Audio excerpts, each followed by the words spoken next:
Thank you. I'm honored and I'm blown away, even though this is my 25th year plus doing this. I've been doing this for a quarter of a century now, which is quite amazing for me in the process. Thank you.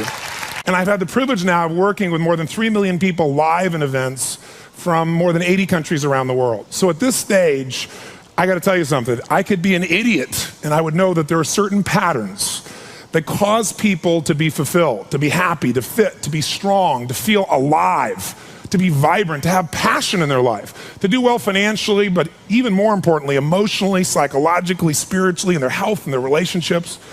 And there are also patterns that make people frustrated, overwhelmed, depressed, sad, lonely, cause them to be struggling financially, struggling with their body, struggling intimately.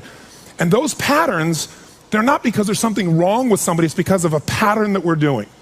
And I've spent a quarter of a century of my life basically studying the most successful people in the world and the most challenged, and figuring out what's the fastest way to create a change in basically developing the one thing that all people have in common who succeed. They're leaders. This is a leadership program.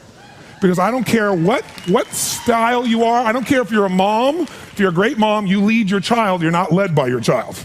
Or a great dad. If you're a great business person, you're a great salesperson, you're a great negotiator, you're a great anything, you're a great human being. This has been my entire life's obsession. What makes the difference in people's lives? And that leadership component, as I say, doesn't always mean somebody follows you. A leader is somebody who lives life on their terms, that you will never settle for less than you can be or share or give or create. It's not what we get that makes us happy, it's who we become. How we live our life, who we are as a person. People can take away all the things, but who you become, no one can take away. And the problem is most of us are trying to be something we're not. And it isn't so much about change, about changing yourself. The change happens when you be yourself. Know thyself, that's the hard part for most people, and then be thyself. Because most of us in our lives, out of our desire for respect or achievement or love or connection or something, we've been trying to be the way we think we'd have to be in order to get that love, respect, appreciation, whatever it is we've been after at some unconscious level. And we've been doing it so long that we think that this is who we are. Because success without fulfillment is failure. And I can't tell you how many people I work with who are supposedly the best in the world at what they do, and they have more money than they can spend, and they have all these people that love and respect them, and yet they're unhappy inside. Because if you want to know what's really you, where you're going to be alive is when it's really you.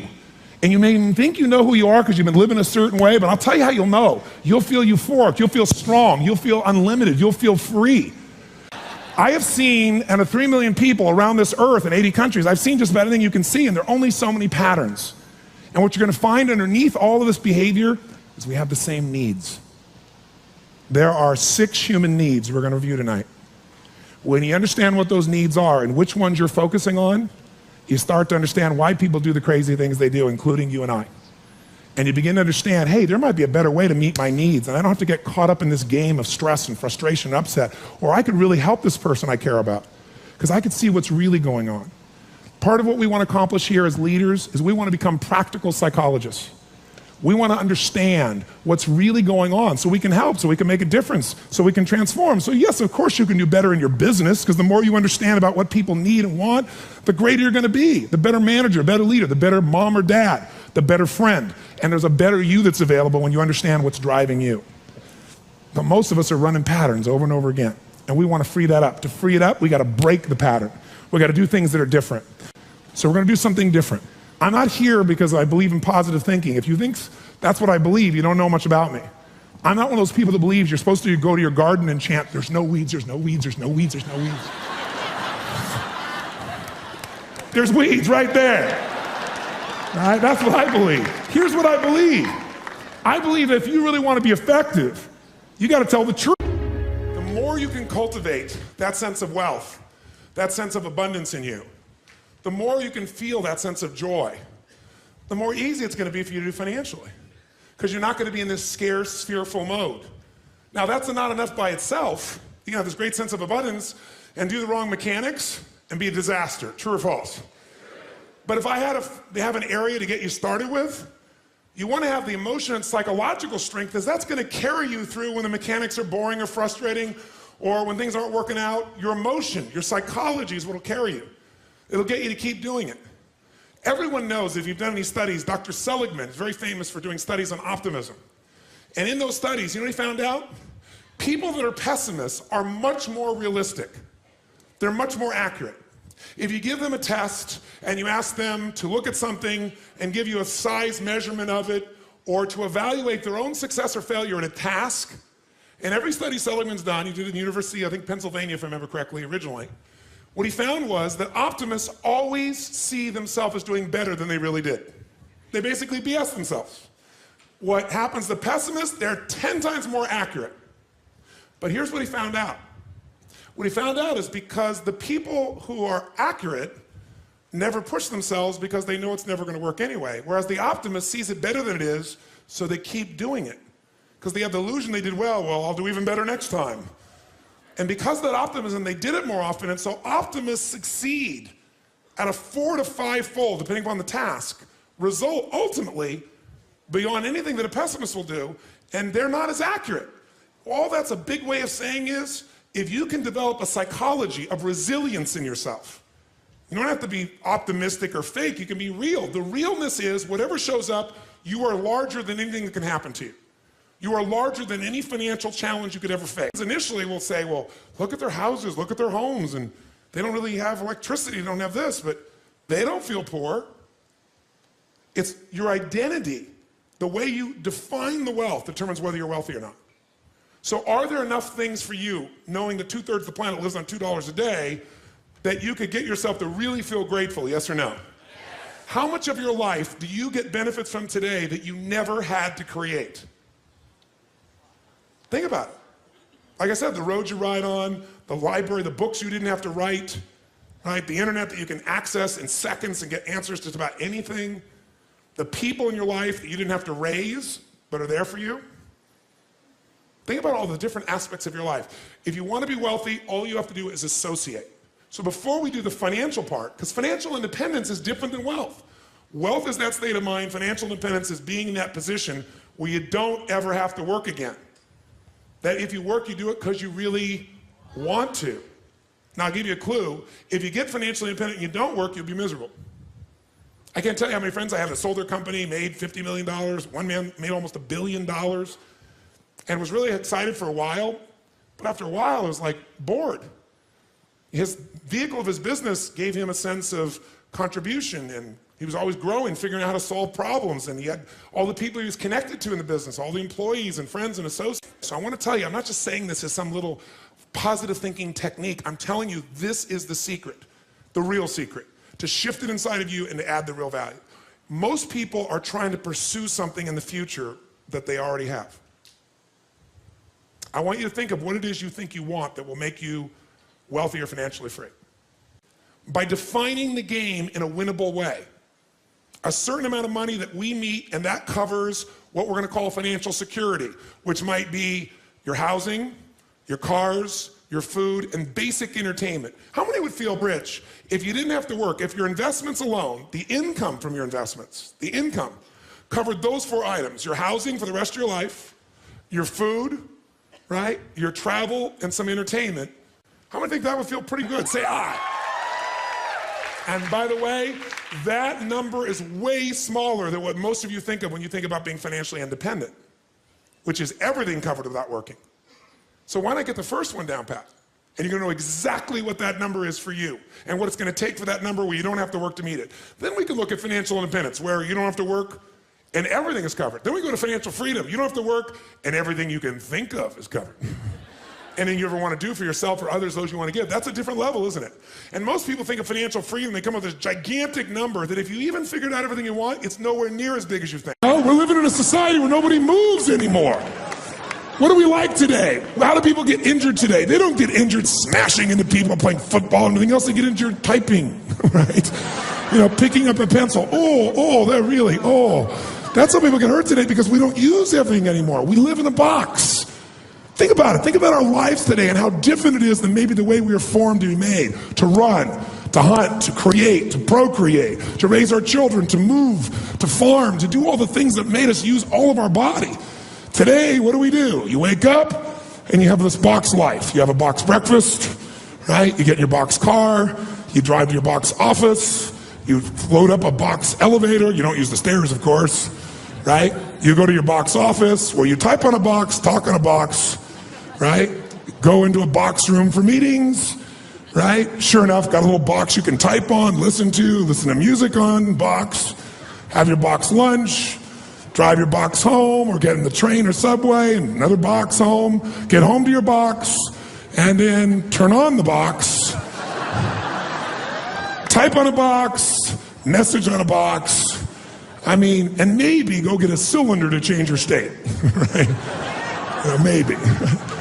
And most people's idea of exercise in our society today is fill the tub, pull the plug, and fight the current. That's the world we live in today. And so it's not hard to figure out why we're getting fat and why we're feeling kind of tired and why we're building up acid in our system, consuming foods that have nothing alive in them anymore, where everything is denurtured and everything is chemicalized or radiated. So it can feel overwhelming. But I think if we got back to our common sense and if we were really committed, we can make it all work. And what I'm trying to say to you is really simply this morning. I'm going to take the morning and not talk to you about how to do this. We're going to figure out why to. Because 80% of success in anything is psychology and 20% is mechanics. It's the beliefs you have that are guiding your decisions. Listen, if you make a different decision, will you take different actions? Yes or no? Yes. If you take different actions, will you get different results? Yes or no? Yes. So this day is about some new decisions. Some decisions about what you're going to believe about health and energy, how important it's going to be from you from now on.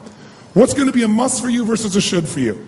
And it's not going to be a day about giving everything up. So those of you who stop breathing while I'm talking about that, I'll give you a little clue. When I'm doing things that are healthy, I enjoy being healthy because it doesn't feel like I haven't do this. It's because I'm choosing to. And I know I always have the freedom to choose something else. But I choose the vast majority of the time those things that give me more energy, because once you feel this kind of vitality in your body, you never want to go back. Energy is a place that I've more than been, right? And I want to make sure that you have even more. I want to make it so that it's as effortless as possible in the future, so you're not burnt out from it, so this becomes a sustainable experience. How do you make it sustainable? Create the base. How do you make it sustainable? Challenge it. Once you got a base, you challenge and grow. How do you do it? Then you got to celebrate and reward yourself for making these great rewards, and that celebration enhances your base, because you feel better and stronger, and you want to do even more good things. You want to eat better. You want to play better. When you start working out and you start to get into it, you love it. You love it. And then your base gets even stronger, so you can take on a bigger challenge in life. And sure enough, you reward yourself and celebrate some more. And it becomes how the rich get richer, how the happy get happier, how the healthy get healthier, and the poor get poorer, and the depressed get more depressed, and the unhealthy get more unhealthy. It's momentum. Today is that process of momentum. My goal is for you today to have more certainty.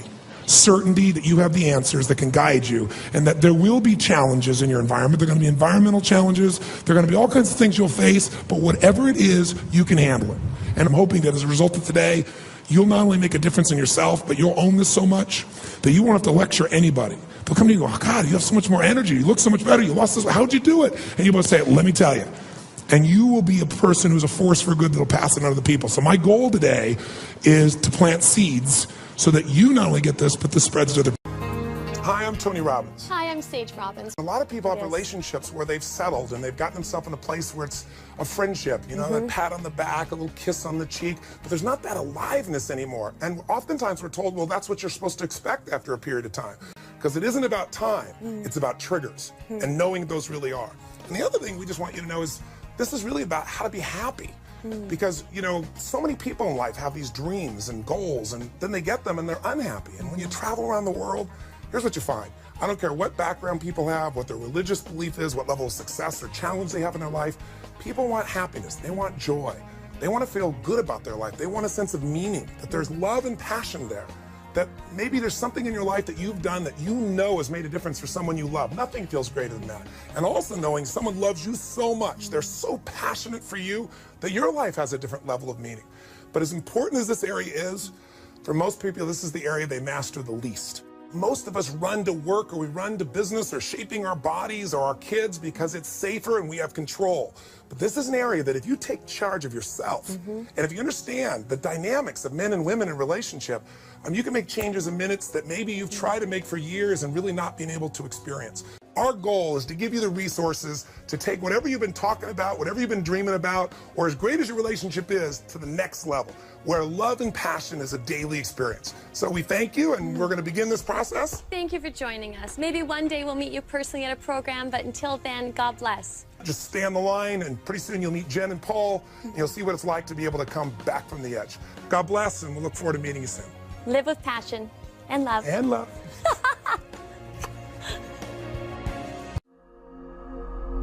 I'm sick, I'm fed up with feeling this way. It's unfair to her, it's unfair to me. You want to leave? How many good people do you know I want to be free of the pain on both sides. who have lost their marriage? You're afraid? Yes. What are you afraid of? That if I leave my wife, I'll lose my identity. You probably will.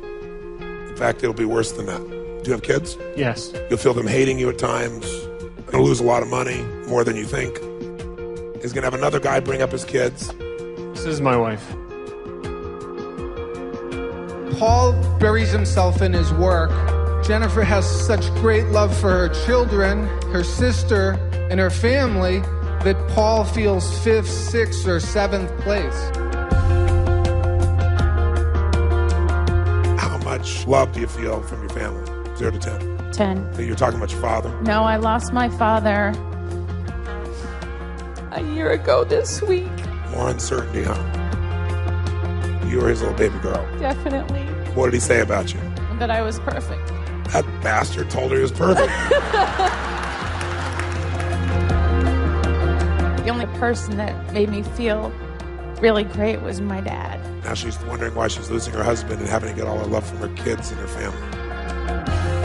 All he knows is he's not your father, he's not your sister, now he's not the kids. I am no man, I live in reaction, I'm not enough. He doesn't feel enough with you. So I'm sorry to hear about your father's passing. Thank you. But your father needed to pass at some point so you could have a man. He can never be your man with your father alive. He has a chance now. I'll tell you how to be a man. Put your fear on the shelf and love this woman with every ounce of your soul. This is the first time that we've actually gotten to the gut of what our issues are. You've gone to where certain love was, so you had to settle for a love that wasn't passionate. And you also just started leaning against him. Can you feel that? Yes. I wonder what that's about. Sometimes the one you're looking for is the one already standing next to you. It just makes me melt, you know, like I feel like I'm number one.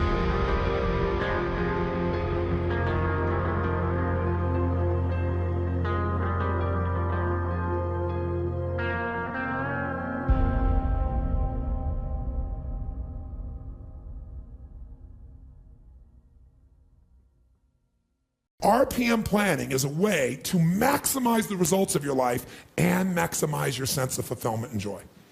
It's both.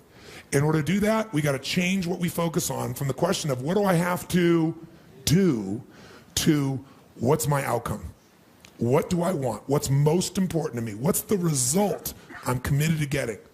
That one change will change completely how you respond in your life, because it'll change you from focusing where everyone's demanding your attention or what you're afraid of or what might give you pleasure in the moment to what's most important to you.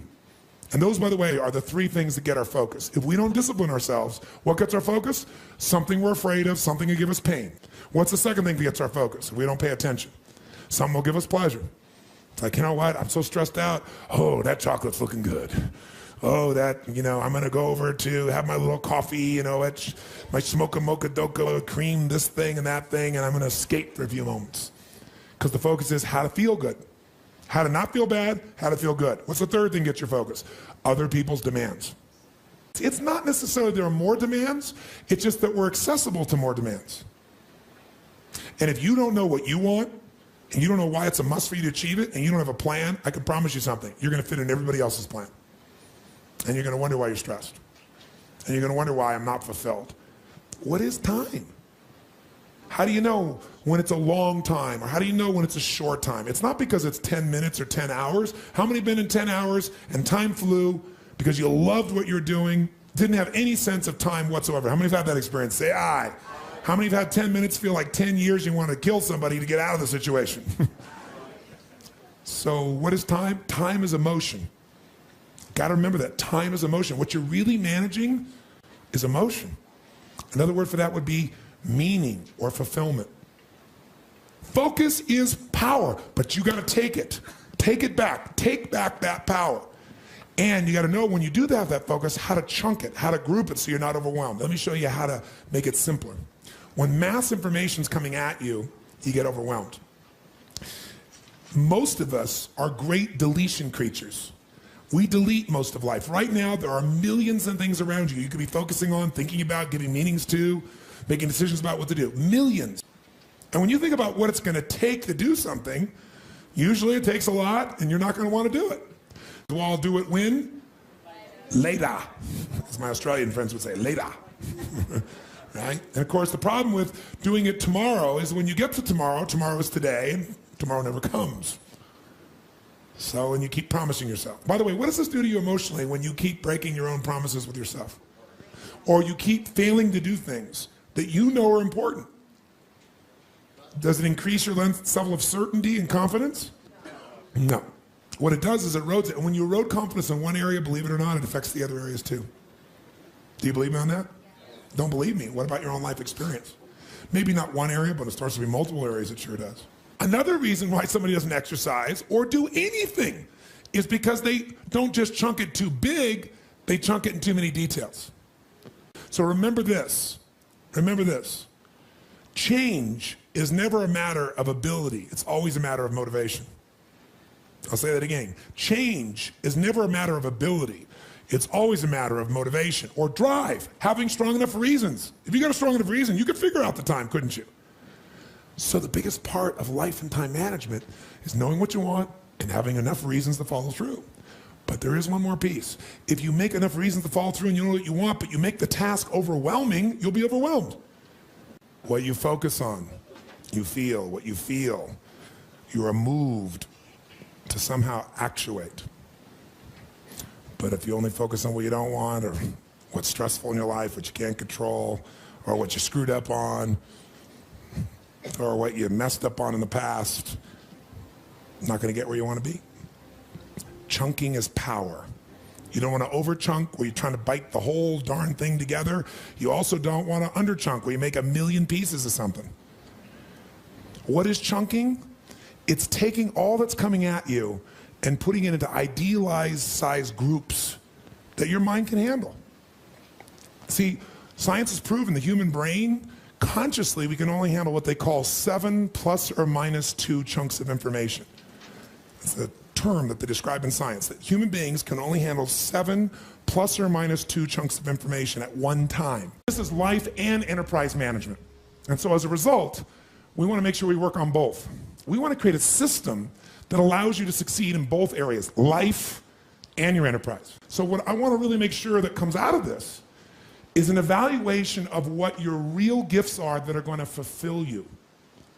Because many of you are living a script around your life that involves having an enterprise when really that may not be your true nature. That's not to say you can't do it. It just means you can do it and you'll be stressed out of your life, stressed out of your mind. And so one of the things we want to find out is how much of that is natural as a problem, how much of that is maybe unnatural. Unnatural meaning you're having problems right now that you shouldn't be having at this stage of development. The most important element is for you to be able to do this, to be able to establish, most importantly, where you really are in your life today. Where are you? And where do you really want to go? What's going to create this extraordinary life? Because some of you right now, if you continue the direction you're going, are going to be successful and unfulfilled, unhappy, and stressed. Because once we get, into a dream, then that dream starts to take on a life of its own. It gives us juice, it gives us energy. But how many of you ever got the dream, achieved your goal, and then thought, is this all there is? How many of you have had this experience? Say, aye. That's more painful than not even achieving it. Because now you've done everything, you've worked it out, and you're successful, and you're not happy. So for some of you, you're going to need to take a look at that. Michael Gerber, the guy that wrote the E-Myth, talks about why so many young businesses fail. And one of the things he says is most people are not really entrepreneurs, but they think that's what they should be. They think that's the sexy thing, that's the most attractive thing, that's the best answer. And what I say to you is, you got to separate the vehicle from the outcome. What is it that's going to truly fulfill you? What is it that's going to give you that extraordinary life? What's going to make things magnificent on your terms, not somebody else's terms, not your father, your mother, your background? What is that really? Separate the vehicle, because there's many ways to get to that vehicle. But I'm saying sometimes you got to reevaluate what's going to really make you fulfilled. What is your gift? Are you an artist? Are you the talent that can produce something no one else produces as a skill or a product or a service or some impact? Are you incredibly good at management? You really know how to manage or lead people? Are you an extraordinary entrepreneur that can take that gigantic gut load of risk and can create the vision and attract the talent that you need and the managers and leaders? You may have all three abilities, but which one really fulfills you the most is going to be the critical question. Because we tend to want to do them all, especially in a room like this, because you're all overachievers, right? Me too. And you say, well, I can do all these. Yes, you can, but what will it do to your quality of life? See, again, the secret's going to be this. What is an extraordinary life on your terms today? Getting clear about that. At this stage of life, where you are, where you want to go. At some level, you have a blueprint, a mindset, a belief system, a philosophy, a set of values that says, if I master this thing called my life or my enterprise, then I'll have this great feeling. But what's really interesting about life, I believe that extraordinary life, however you define it, has two master skills to it. The first skill is the science of achievement. Most of you in this room have achieved enormously at various levels of business, or as an individual artist or talent, or as an entrepreneur, or as a manager or leader, as an investor. I mean, everybody in this room, most of you in this room, have really hit the jackpot by most of the world's standards, even though most of you think it's still not enough. But the science of achievement is a skill. It is a science. There are laws. So achievement, even this course, to me, that achievement is, business is a spiritual game. That's what I believe. It's a spiritual practice. A lot of people think it's business, oh, that's money, that's this horrible thing over there. And that's one of the reasons that they never get really passionate about it. I'm a very spiritually driven, purpose-driven man. But the reason I love business is I see business as the ability to take the invisible and make it visible. I think that is what spirituality and creation is. It's about how can I find the gift I have to give the world? And how can I give it in a way that truly adds value? Not I think adds value, but the people receiving it, they vote with their feet and say, this truly makes a difference in my life. This is something I value. And then because they become a customer again. Because they're thrilled with it. Because they become a raving fan, not just a satisfied customer. Satisfied customers will leave you. Raving fans